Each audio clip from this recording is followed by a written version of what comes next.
Alguns dias se passaram desde a entrada de Ji-han no clã Chunbu. Durante esse tempo, ele tem aprendido mais sobre o abismo e treinado intensamente com Sai-young, focando principalmente nas lutas com espadas. No entanto, apesar das afirmações de Sai-young de que ele está melhorando, Ji-han continua incapaz de acertar um único golpe. Questionando como ele pode estar melhorando se ela prevê todos os seus movimentos, Sai-young responde tranquilamente que é porque ela é melhor, afinal, treinou a vida inteira. Ela destaca a importância de saber lutar, já que existem momentos em que a magia não pode ser usada devido a barreiras ilusórias com regras específicas. Além disso, o treinamento em combate aumenta a capacidade de tomar decisões rápidas. Sai-young pega a espada de Ji-han, segura-a e pede para ele simular um desvio de um possível ataque. Ela o questiona sobre a direção do possível ataque, se será pela esquerda, centro ou direita. Continuando, explica que essa decisão dependerá de como ela se move, como segura a espada e a direção de seus pés. Seu corpo indica para onde será o golpe. Em situações reais, Ji-han teria frações de segundos para tomar uma decisão de desviar ou bloquear. No entanto, ao passar por essas situações repetidas vezes, sua capacidade de leitura rápida dos ataques aumentaria, permitindo reações mais eficazes. Este é o significado do treino e da experiência, ficar gravado no corpo. Eles continuam com o treinamento. Após o incidente em que Ji-han salvou a representante Yu-jin, houve alguns dias de paz. Yu-jin pôde deixar a casa de Sun-yu e retornar à sua própria casa. No entanto, o jogo da Era do Grande Labirinto ainda era popular, atraindo cada vez mais pessoas, e o incidente ainda não havia sido completamente resolvido. Em outra cena, Ji-han treina sozinho. Mesmo com a Gnomo invocada o tempo todo, ela não passa do nível 99. Decidindo perguntar diretamente para ela como aumentar o nível da invocação elemental, Ji-han toca a própria testa, considerando a pergunta sem sentido. Afinal, um espírito da Terra não saberia responder a isso. Surpreendentemente, a Gnomo responde, dizendo que basta treinar para aumentar o nível. Sem ter ideia de que a Gnomo saberia algo sobre o assunto, Ji-han pergunta se é apenas isso, referindo-se ao treinamento para aumentar o nível da invocação elemental. A Gnomo responde que há outro tipo de treinamento, o treinamento da skill de espíritos. Ji-han decide então se sentar para meditar. Ele compreende que precisa aumentar seu próprio nível da habilidade para poder evoluir para o próximo estágio de invocação. Durante a meditação profunda, uma poderosa energia de mana emana de seu corpo, até que uma mensagem do sistema confirma que ele atende às condições para evoluir a habilidade de invocação. Nesse ponto, uma luz amarela e brilhante envolve todo o corpo da Gnomo, dando início ao processo de evolução. Enquanto envolvida pela luz, a Gnomo começa a passar por transformações, evoluindo de maneira semelhante a um Pokémon.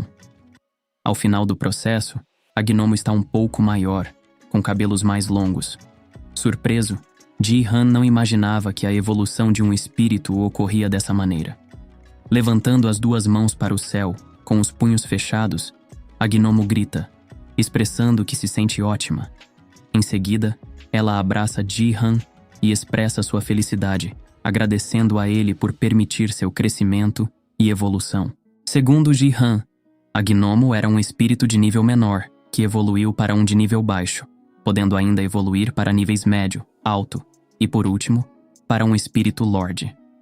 Ele se questiona como deve ser um espírito Lorde.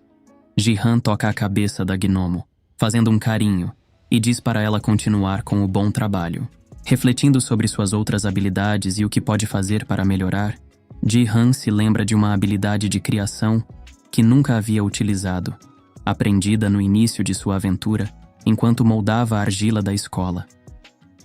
Ele considera que evoluir essa habilidade de criação pode ser uma maneira eficaz de produzir seus próprios itens mágicos, especialmente levando em consideração que já possui a habilidade de imbuir magias em objetos.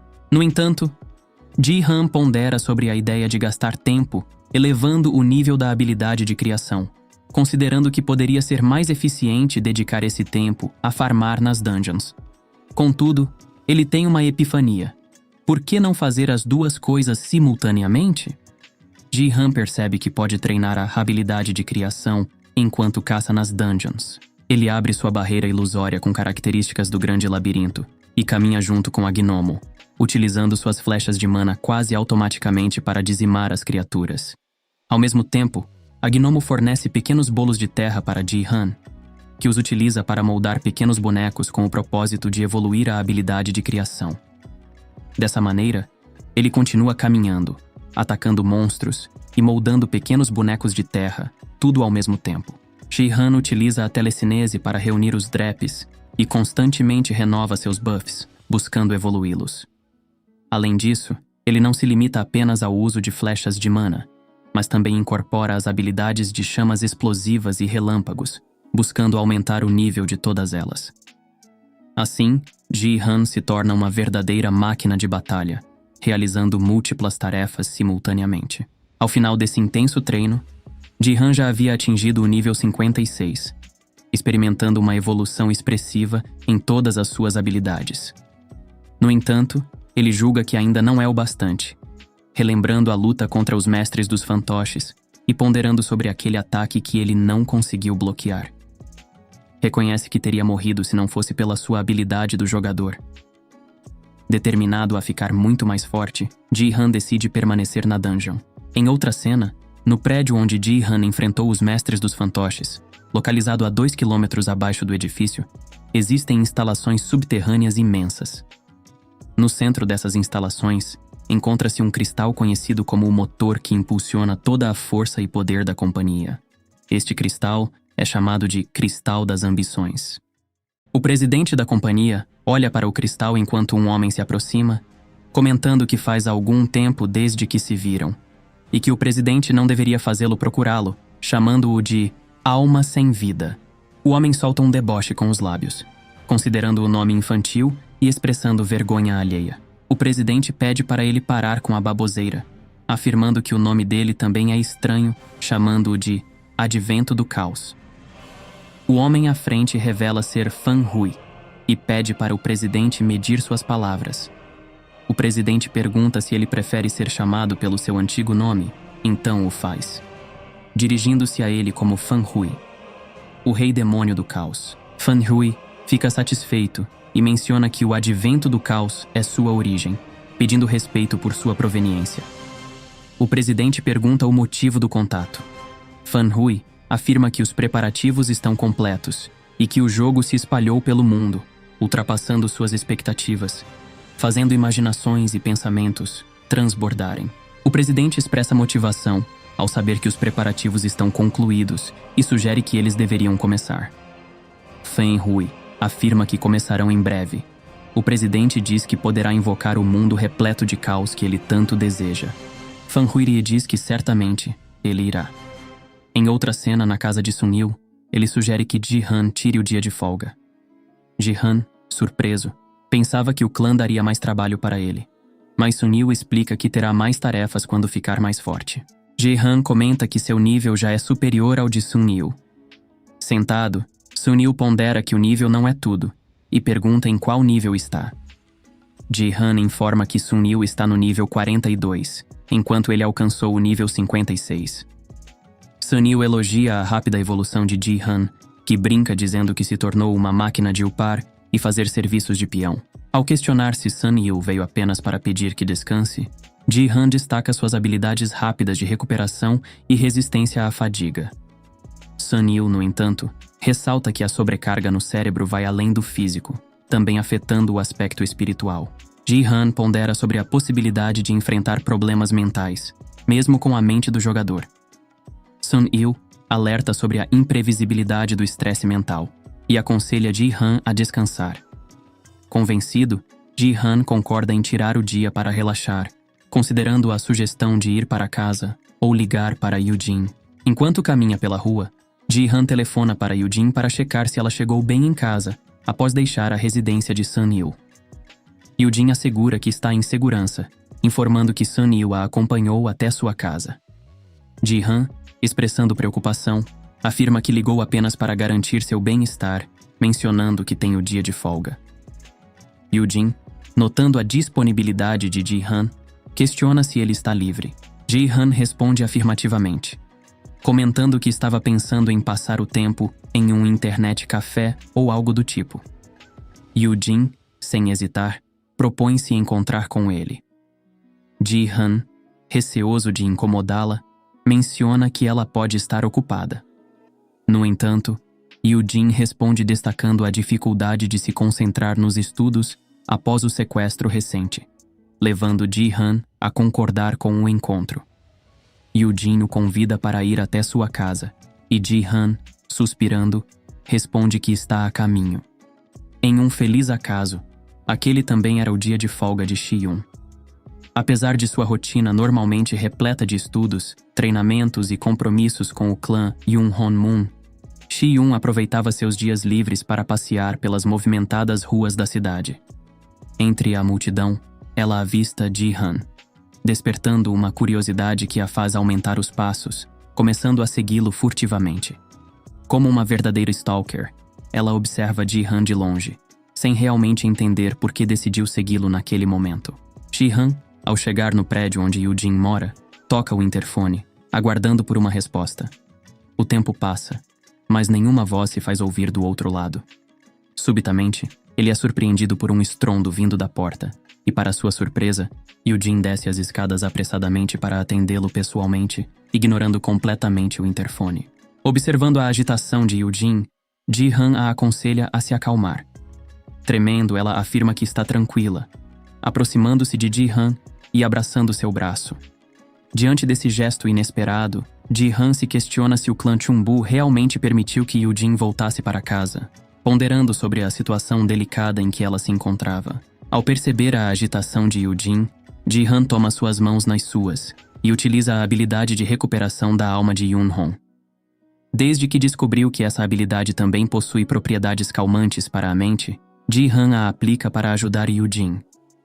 Ela expressa sua gratidão, elogiando Ji-han como uma pessoa muito útil em situações como essa. Ji-han, com um toque de preocupação em sua expressão, pergunta por que ela não mencionou antes que não estava bem, insistindo que deveria ter sido mais direta em vez de adiar.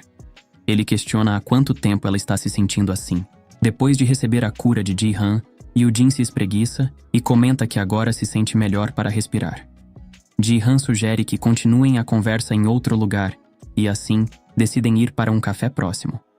Enquanto estão lá, Yoo-jin começa a desabafar, explicando que seus tremores começaram no dia anterior e seu corpo inteiro parecia estar reagindo. Ji-han reconhece isso como uma fadiga psicológica tardia, alertando sobre a seriedade do problema. Yoo-jin revela que tentou ignorar a situação, pensando que iria embora se ela aguentasse firme. Ela conta que disse à mãe que estava com febre e passou o dia debaixo das cobertas, admitindo que agiu como uma idiota. Ji-han concorda com a avaliação dela, perguntando por que não ligou para ele.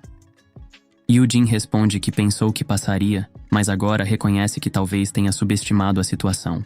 Ji-han, enquanto conversa com Yoo-jin, reflete sobre a situação dela comparando-a com Shi-yun e Seong-ah, ambas pertencentes ao abismo, enquanto Yoo-jin é uma garota comum, tornando a situação mais delicada. Yoo-jin, sentindo-se insegura, pergunta se realmente pode ligar e pedir ajuda a Ji-han.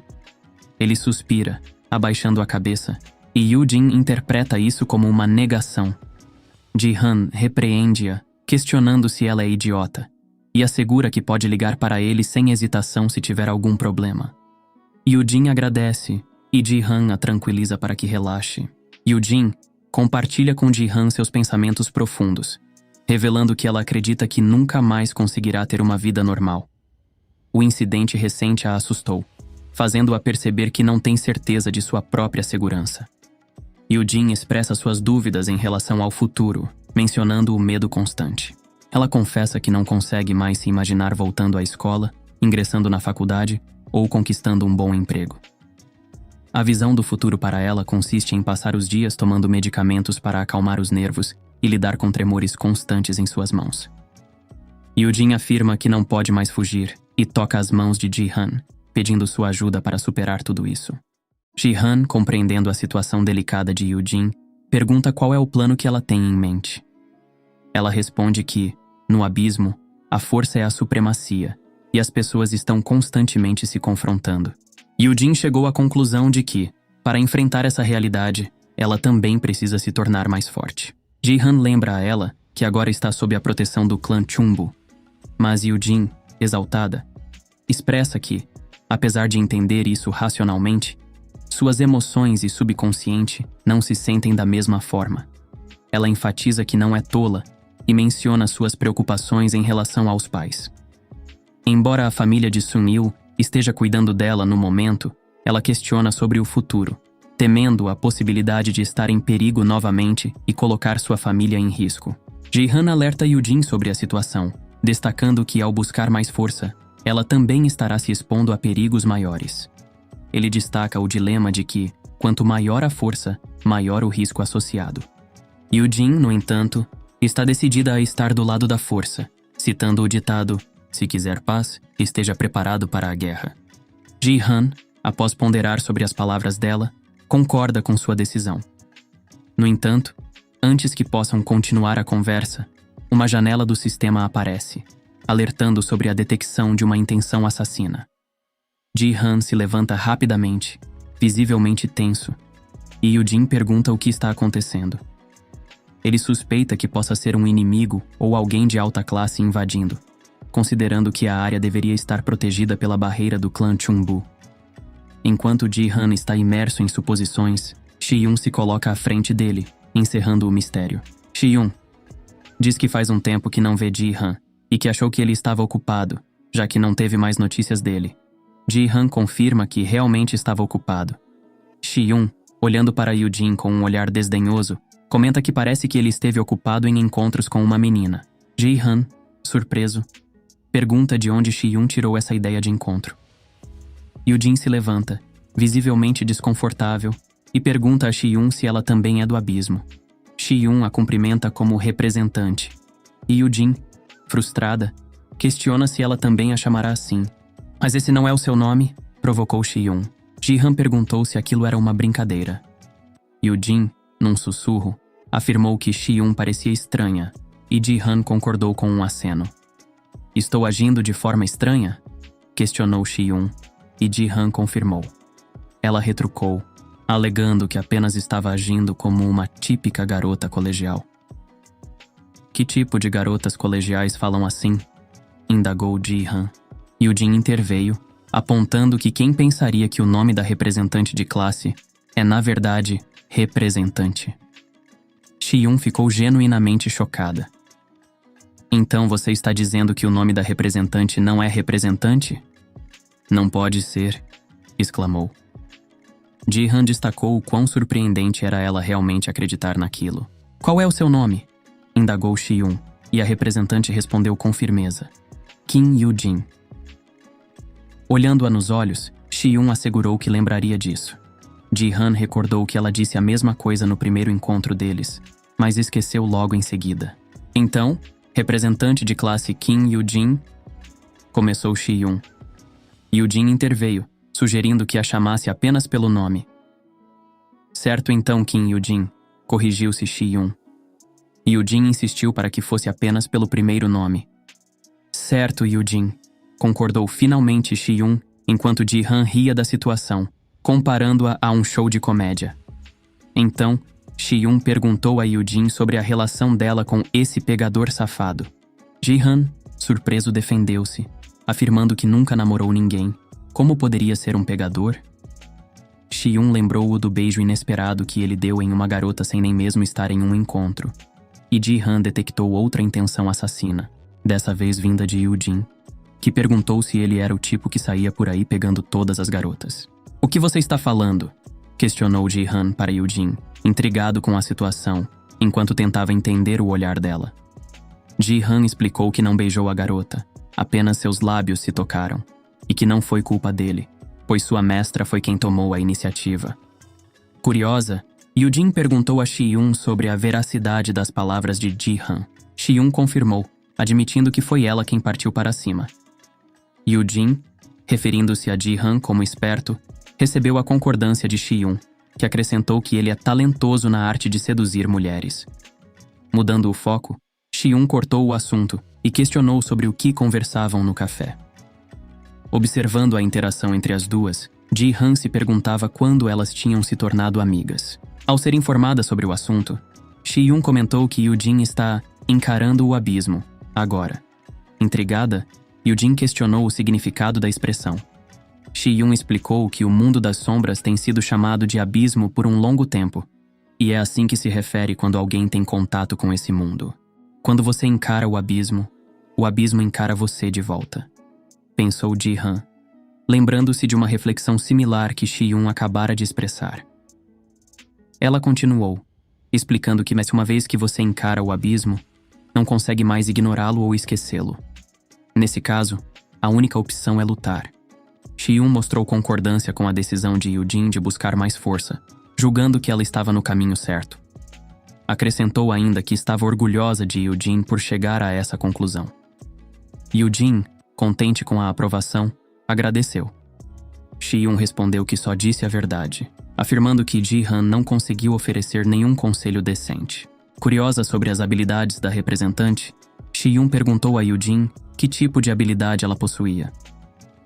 Ji-han interveio, revelando que a ajudou a despertar. Shi-yun deduziu que o poder de Yoo-jin deveria ser instável, ao que ela explicou que ele era um mago forte, mas apenas por causa da habilidade do jogador. Compreendendo toda a situação, Shi-yun persistiu na pergunta sobre o motivo de estarem saindo em um encontro. Ji-han reiterou que não era um encontro, apenas uma conversa, explicando que era seu dia de folga. Shi-yun, também de folga, mencionou a coincidência. Ji-han perguntou se havia alguma regra para isso.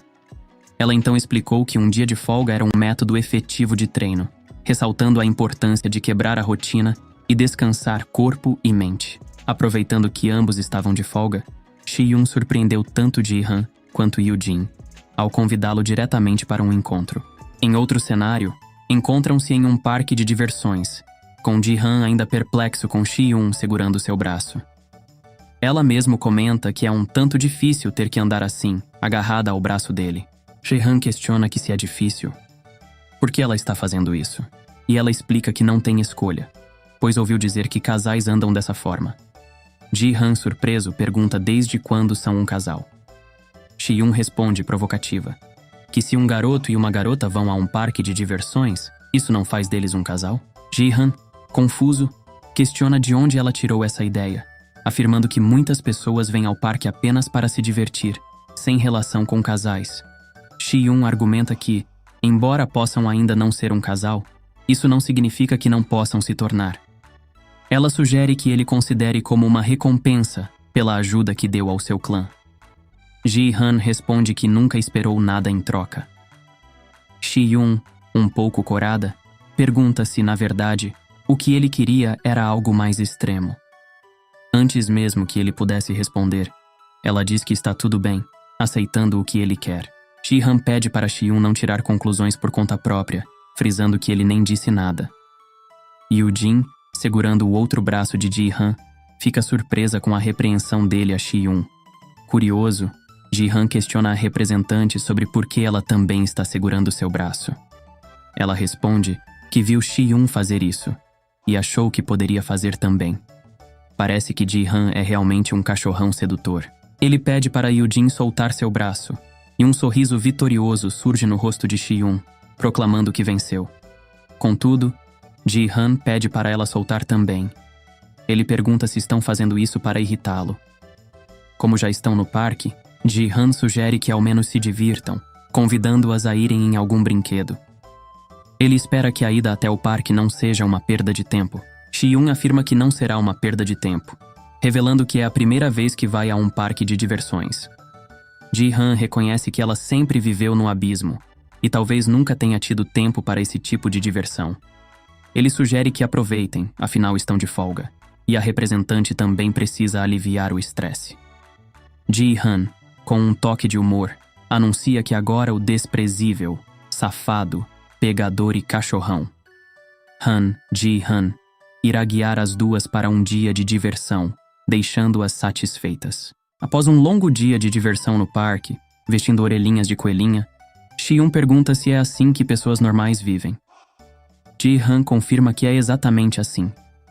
Ela questiona a necessidade de usar as orelhas na cabeça, e Ji-han explica que existe uma regra. Quem visita o parque pela primeira vez deve usá-las. Shi-yun, aceitando, afirma que regras devem ser cumpridas. Não há argumentos contra regras, enquanto Ji-han ri discretamente da situação. Apesar disso, Ji-han menciona que foi um dia muito divertido, e Yoo-jin também afirma ter se divertido bastante. Com o sol se pondo, decidem ir embora. Shi-yun menciona que devido ao incidente do grande labirinto, os Danuimun se envolveram, e as outras organizações estão em alerta.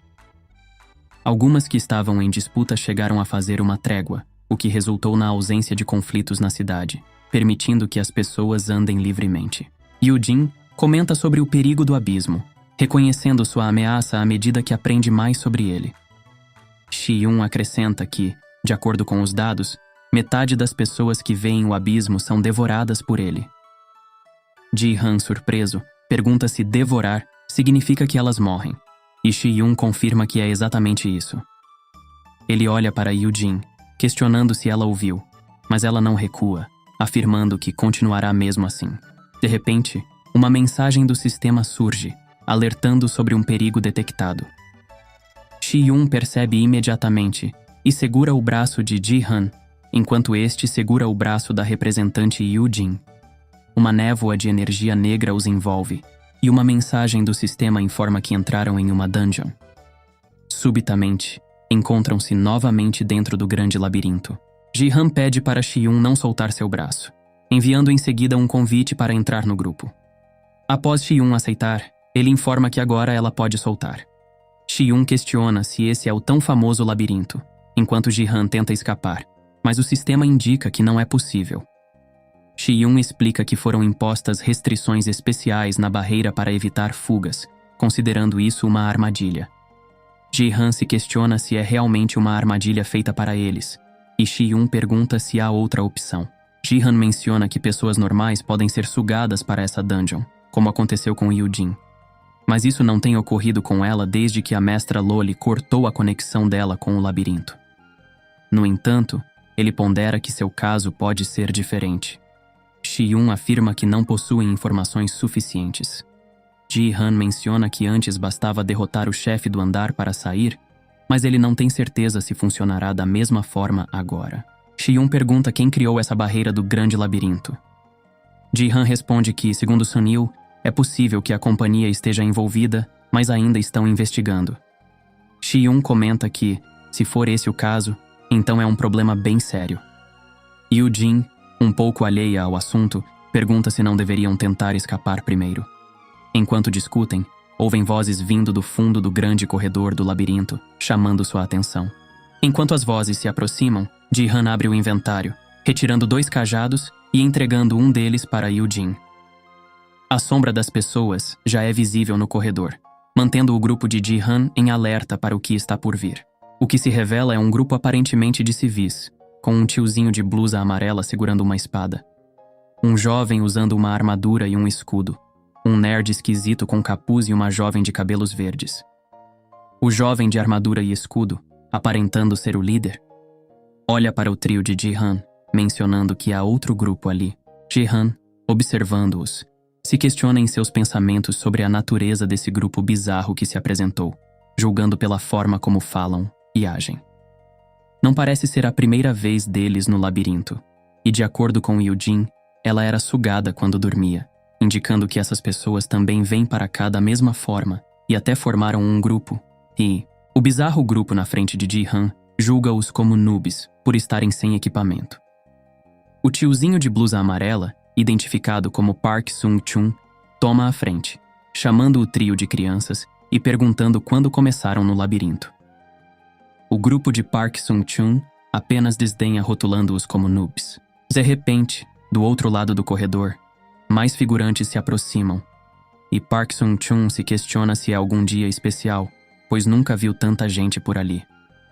Quando o segundo grupo de figurantes se aproxima, vestindo-se como vikings, saem correndo gritando para matar todos eles.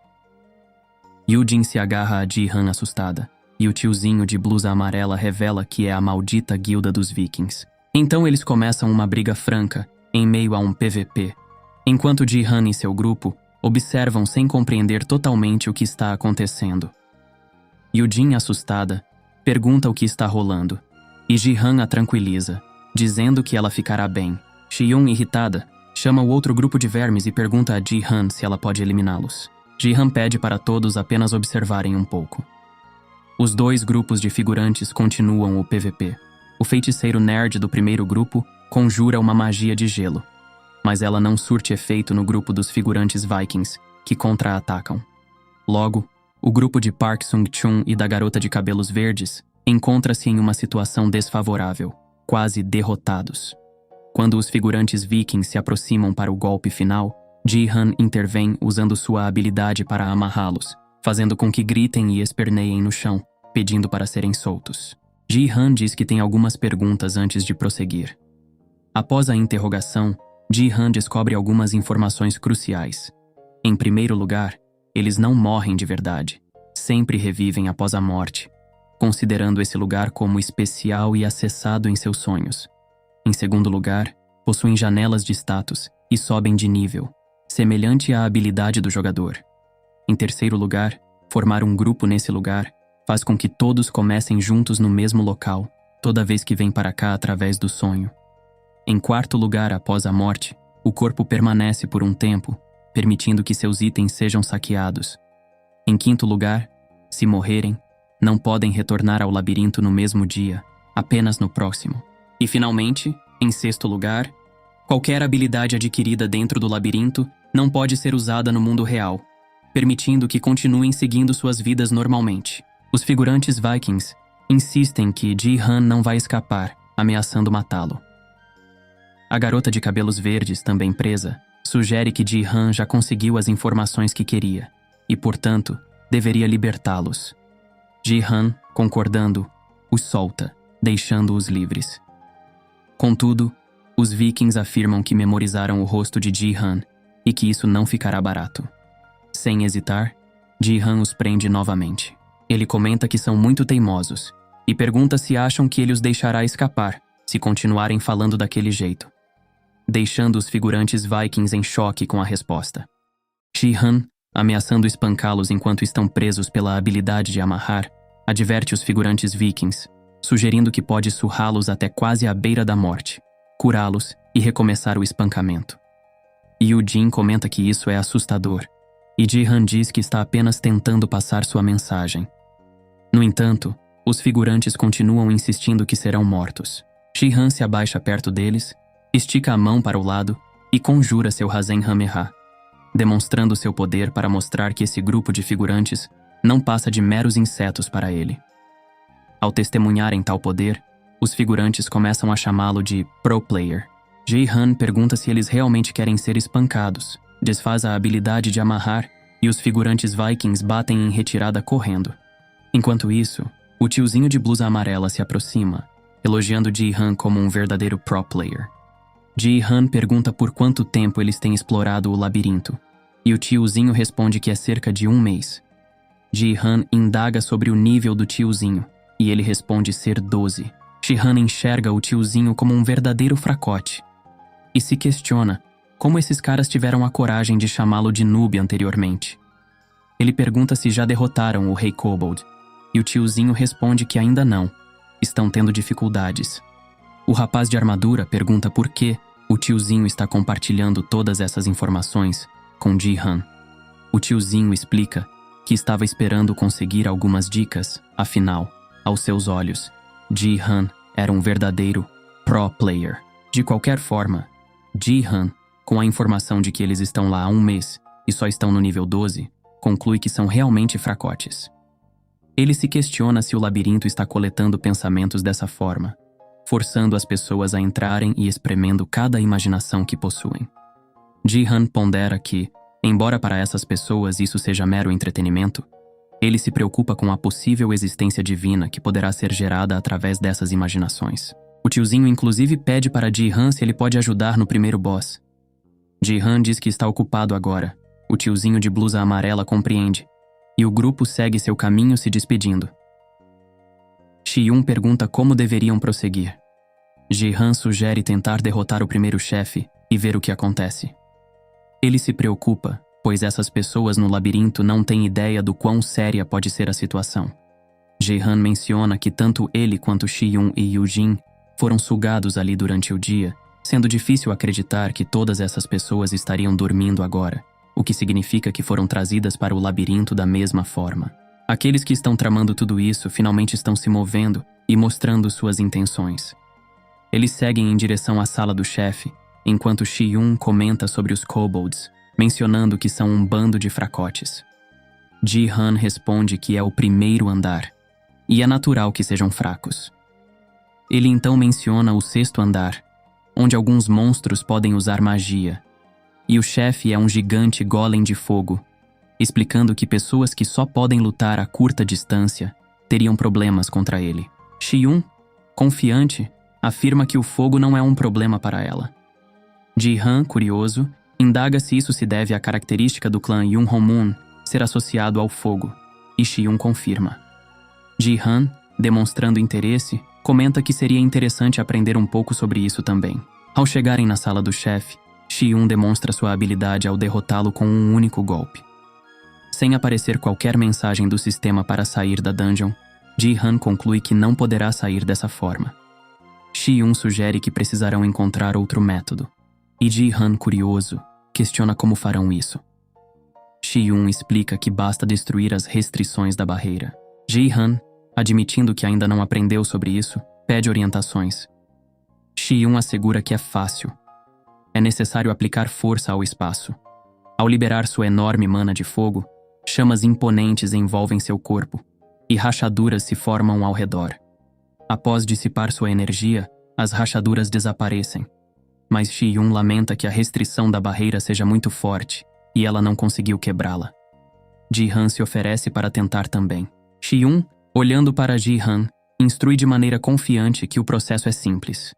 Ele precisa fazer sua aura colidir contra o vácuo. Ji-han fecha os olhos, concentrando-se em canalizar sua mana. Uma explosão de energia surge, envolvendo seu corpo e o espaço ao redor. A poderosa mana de Ji-han colide com o vácuo, criando rachaduras no ar, indicando que a barreira está sendo quebrada pelo poder incrível desencadeado. Durante esse processo, Ji-han adquire a habilidade de destruição de barreiras. No entanto, a energia dissipada e as rachaduras desaparecem, sugerindo que ele não foi suficientemente forte para romper completamente as restrições da barreira. Shi-yun observa atentamente, comentando que a mana de Ji-han está excepcionalmente poderosa, superando a dela.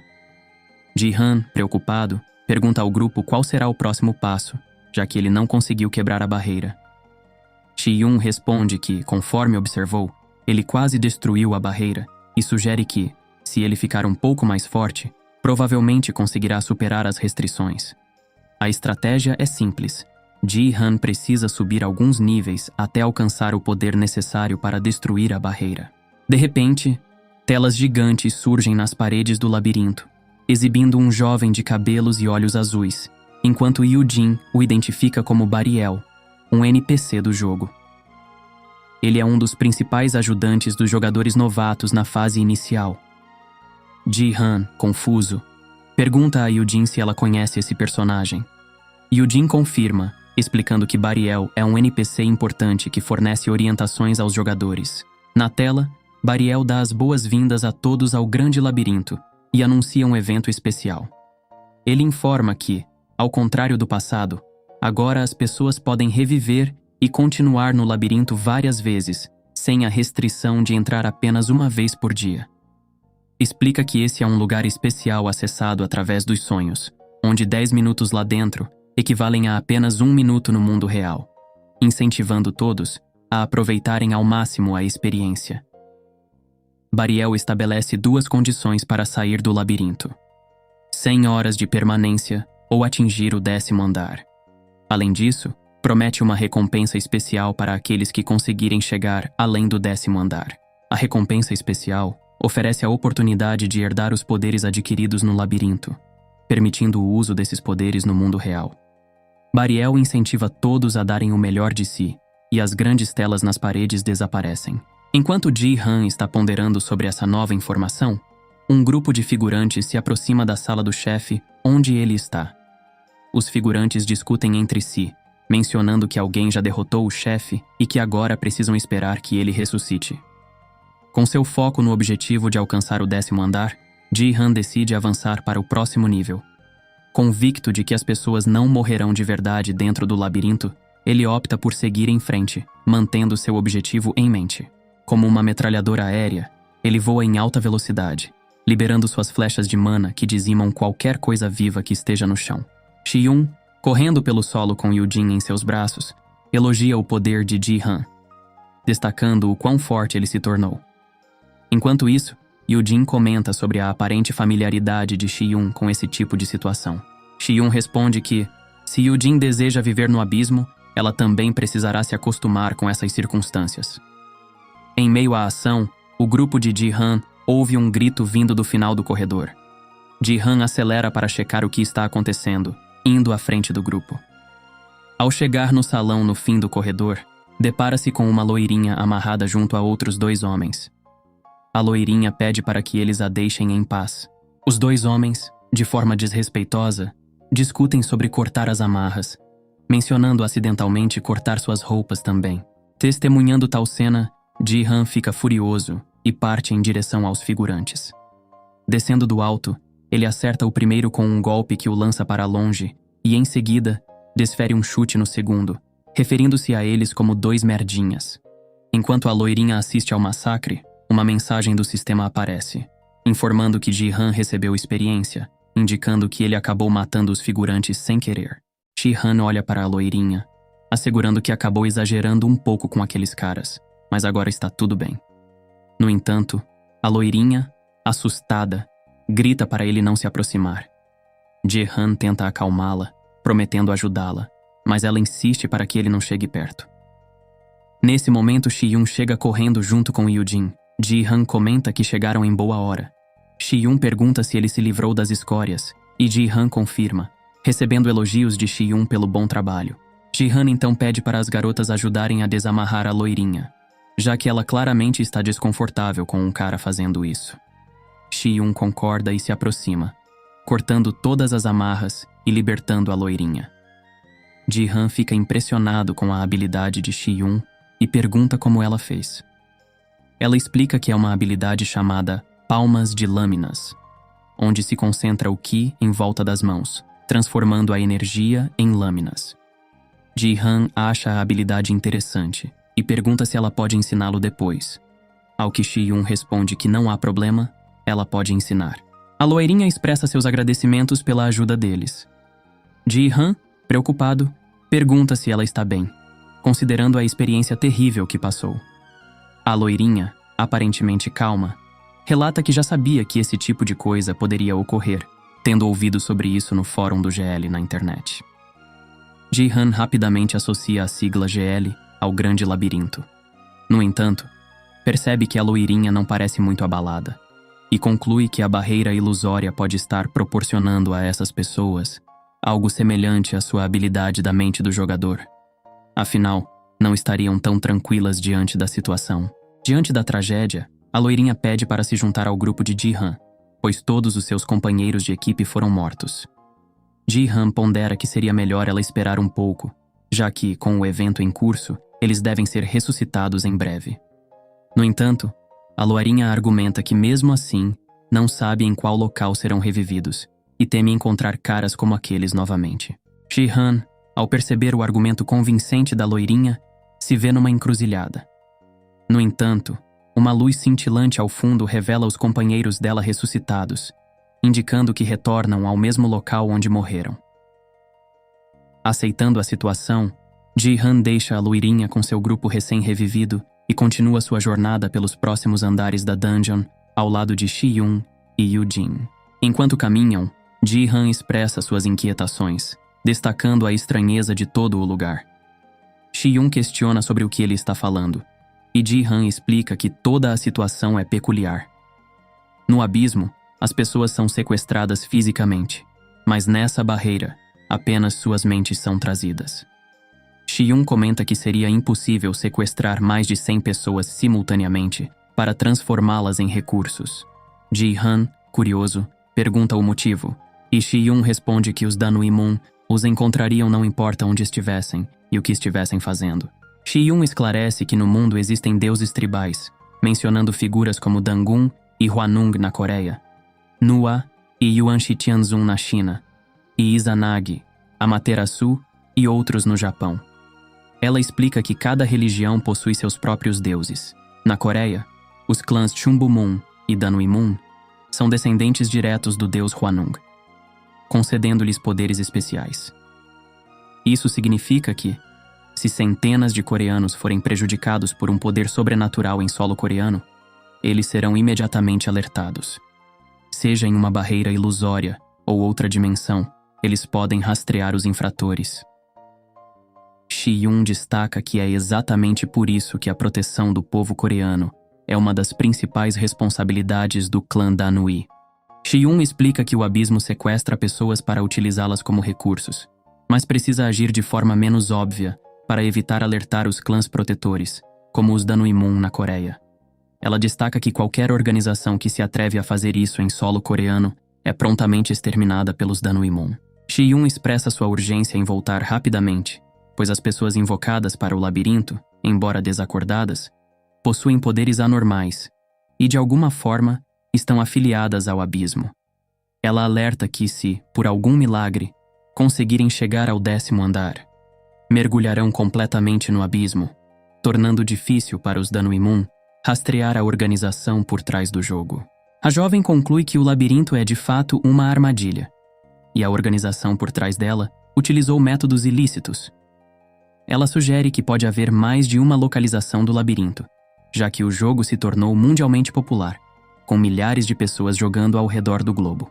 De qualquer forma, era imperativo avançar para o 10º andar o mais rápido possível. A esperança era que, fortalecendo-se, Ji-han conseguisse romper a barreira antes mesmo de chegar lá. Ele solicitou a Shi-yun que carregasse Yu-jin novamente, enquanto conjurava sua habilidade de voo. Passando pelo 2º andar, enfrentaram um imenso chefe aracnídeo, cujo saque valioso foi um antídoto fortificante.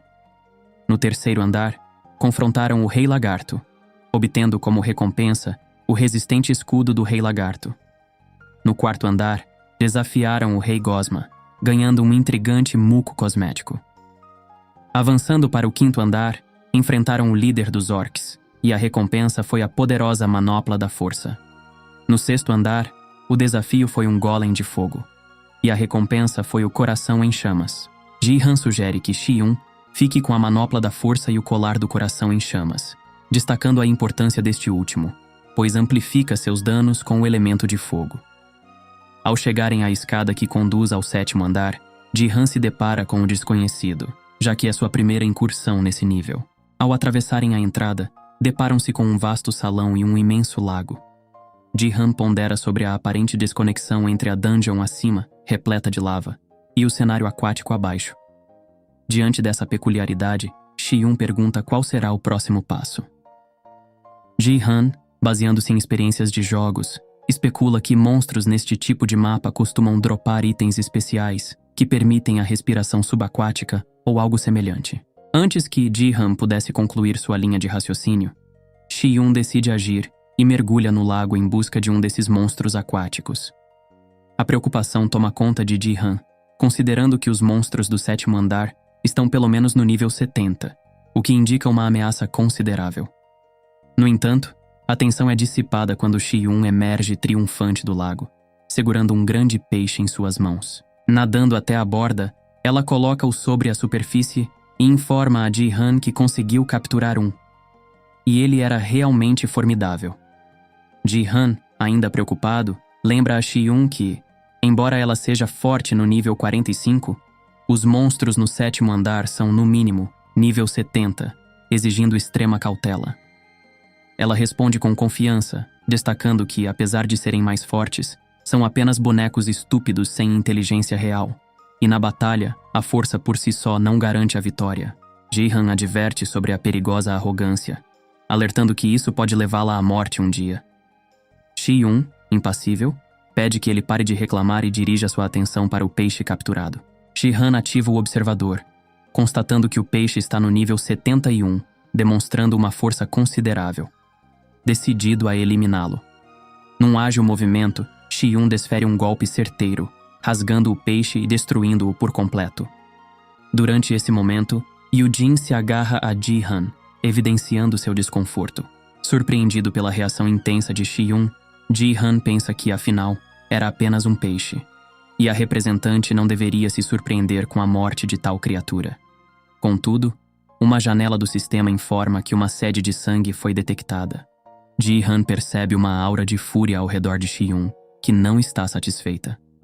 Ela acusa Ji-han de planejar fazê-la trabalhar enquanto ele flerta com outra garota, revelando uma irritação ardente que queima em seu olhar. Se você gostou do vídeo, deixe o like e se inscreva no canal para acompanhar os próximos capítulos.